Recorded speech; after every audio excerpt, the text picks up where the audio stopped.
क्या आप रणबीर कपूर को एज ए भगवान श्री राम के रूप में देख सकते हो? वही रणबीर कपूर जो एक इंटरव्यू में ओपनली ये कहता है कि he is a big beef eater गाय।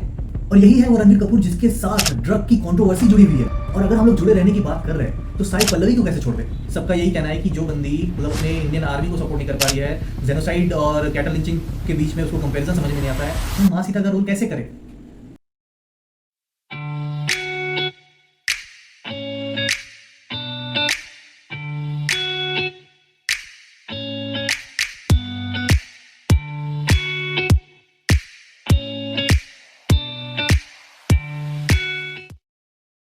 तो रिसेंटली हमारे एक वीडियो में मैंने साई पल्लवी के बारे में ये कहा था कि साई पल्लवी जी हमारे कल्चर के साथ काफ़ी ज़्यादा जुड़े हुए हैं, तो I can see somewhat her acting as a माँ सीता। तो इसी वीडियो के नीचे काफ़ी मस्त कमेंट आता है, बंदा काफ़ी फनी है, वो कहता है कि भाई वो जुड़ी हुई तो है लेकिन पाकिस्तान के साथ।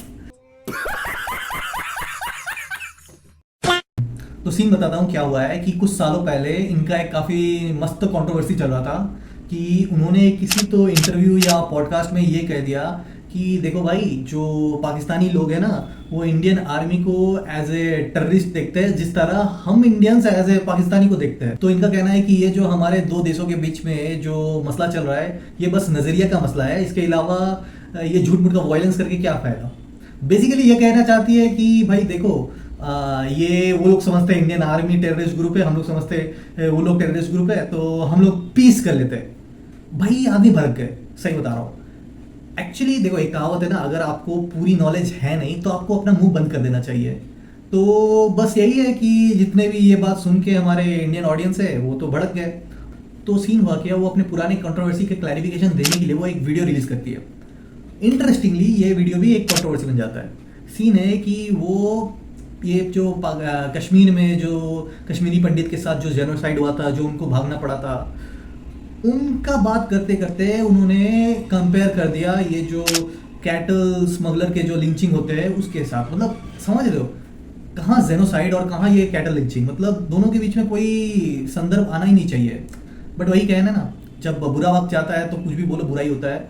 और समझ तो है ही नहीं इनको क्या कंपैरिजन करिए किसके साथ, मतलब कहाँ इंडियन आर्मी, कहाँ पाकिस्तानी टेररिज्म, कहाँ कश्मीरी पंडित का जेनोसाइड, कहाँ कैटल लिंचिंग। मतलब देखो भाई, मुझे समझ में आता है कि भाई तुम्हारा बैकग्राउंड थोड़ा डॉक्टर है, तुमको ये वायलेंस वगैरह पसंद नहीं है, तुमको पीस चाहिए, बट इतना लिबरल होना भी सही नहीं है। हाँ, तो वही दो टॉपिक में काफ़ी ज़्यादा ही कंट्रोवर्सी हुए थे। और अभी रिसेंटली क्या हो रहा है कि ये जो रामायणा के टीज़र हुआ या फिर वो शायद पल्लवी और रणबीर कपूर का जो एक पिक्चर निकला हुआ था, उनको देख के अभी वो सारे जो पुराने कंट्रोवर्सीज है वो दोबारा से रिसर्फेस हो रहे हैं। सबका यही कहना है कि जो बंदी मतलब अपने इंडियन आर्मी को सपोर्ट नहीं कर पा रही है, जेनोसाइड और कैटल लिंचिंग के बीच में उसको कंपैरिजन समझ में नहीं आता है, वो माँ सीता का रोल कैसे करे? तो सीन है कि बात तो सही है। अगर आप देखोगे, मेरा भी वही कहना है कि अगर आप मैं रणबीर कपूर को एज ए राम एब्जॉर्व ही नहीं कर पा रहा हूँ। और रही बात माँ सीता की, देखो ये बात तो मैंने कही है कि देखो वो कल्चरली जुड़ी हुई है, उनका अटायर बोलो या फिर मतलब कुछ भी बोलो, उनका मूवीज में वल्गैरिटी नहीं झलकता है। तो इस हिसाब से मैंने कहा कि हाँ, somewhat I can see her as a Sita. मैं वो कंट्रोवर्सी वगैरह को मैं लेना नहीं चाह रहा हूँ।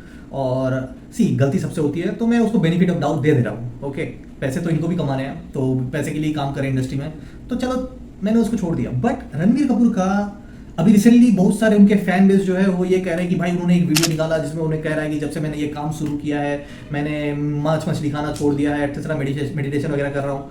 भाई देखो, एक बात समझाता हूँ, ये वही बात हो गई, तुम एक हाथ से मर्डर कर रहे हो, दूसरे हाथ से डोनेशन कर रहे हो, डोनेशन पे डोनेशन दे रहे हो, मतलब चैरिटी कर रहे हो। भाई तुम्हारा हाथ जो खून से लगे हैं ना वो चैरिटी करने से नहीं धुलने वाले, ठीक है?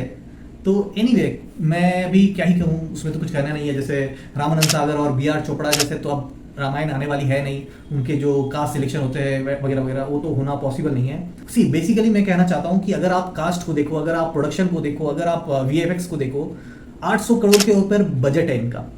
और जो भी मतलब इन पे एनिमेशन पे या फिर VFX पे काम कर रहे हैं वो सारे लाइक इंटरनेशनल स्टार्स वगैरह, म्यूजिक जो बोलो इंटरनेशनल स्टार्स वगैरह है। ऐसे ऐसे स्टार मतलब इंटरनेशनल प्रोड्यूसर है जो इंटरस्टेलर जैसे मूवी बनाते हैं, VFX जैसे डूम वाले VFX जो होते हैं वो बना रहे हैं। तो उस हिसाब से, उस प्रोडक्शन के हिसाब से मैं ये एक्सपेक्ट कर रहा हूँ कि कि अगर हमारे एंशियंट जो हिस्ट्री, हमारी जो स्टोरी है, उसको सही तरह से जस्टिफाई किया गया हो, कैरेक्टर को जस्टिफाई किया गया हो, कुछ छेड़छाड़ ना किया गया हो, डायलॉग्स जो होते हैं वो अच्छे से लिखे गए हो, म्यूजिक अच्छा हो, मतलब एटलीस्ट एक सर्टेन लेवल पे हमारे स्टोरी को जस्टिफाई किया गया हो और इसको ग्रैंड स्केल में, वर्ल्ड स्केल में अगर प्रेजेंट किया गया हो, तो मुझे उससे कोई आपत्ति नहीं है। आई फील लाइक कि चलो मान लिया ये बीफ खाता है, वो खाता है, वो उसने ये कंट्रोवर्सी किया, मैंने उस सबको भी हटा के मैं जस्ट ये नोटिस करने वाला हूँ कि ये जो टीजर आया, इसके बाद ट्रेलर आएगा, इसके बाद ट्रेलर में ही पता चल जाएगा कि कितना जस्टिफिकेशन दिया गया है मूवी पे। तो अभी मैं कोई अपना मतलब आइडिया थोपना नहीं चाहता हूँ कि मैं इसको सपोर्ट कर रहा हूँ, इसको नहीं। मैं अभी बेनिफिट ऑफ डाउट दोनों को दे रहा हूँ, सबको दे रहा हूँ।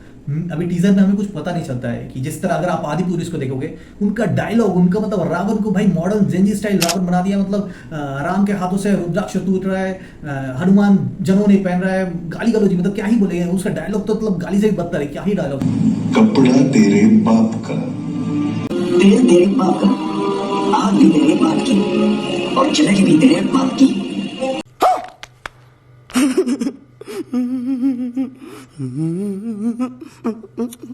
उस तरह का अगर प्रोडक्शन ना हुआ हो और एटलीस्ट 10% जस्टिफिकेशन मिले, तो I am happy, I would say.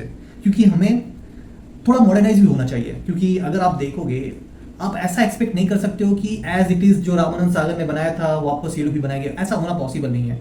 वो लोग को भी पैसे कमाने हैं। तो पिछले पुराने टाइम में क्या होता था ना, वो एज ए पैसे कमाने के हिसाब से नहीं बनाते थे, वो एज ए अपने कल्चर को रिप्रेजेंट करना था, तो उस हिसाब से उन्होंने वो सीरीज बनाई थी। अभी का जो है, हमें मालूम है ये लोग पैसे कमाने के लिए ही बना रहे हैं। तो इवन दो इट्स पैसे कमाने के बाद, अगर ये फॉर एग्जांपल वेस्टर्न में सबसे ज़्यादा अभी सीरीज में देखो तो गेम ऑफ थ्रोन है, वो काफ़ी ज़्यादा वाइडली स्प्रेड, मतलब पॉपुलर है। एवेंजर्स है, उनका वीएफएक्स देखो, उनका एनिमेशन देखो, स्टोरी कुछ नहीं है, उससे ज़्यादा स्टोरी तो हमारे एक चैप्टर में मिल जाएगी। बट एनीवे, अगर उस स्टोरी लाइन को इमेजिन करो, हमारे स्टोरी लाइन को उस एनिमेशन के साथ जोड़ दे, तो क्या मस्त मूवी बन सकता है। तो मैं वही एक्सपेक्ट कर रहा हूँ कि कुछ हद तक अगर जस्टिफिकेशन मिल भी जाए, I am happy bro, I am chill.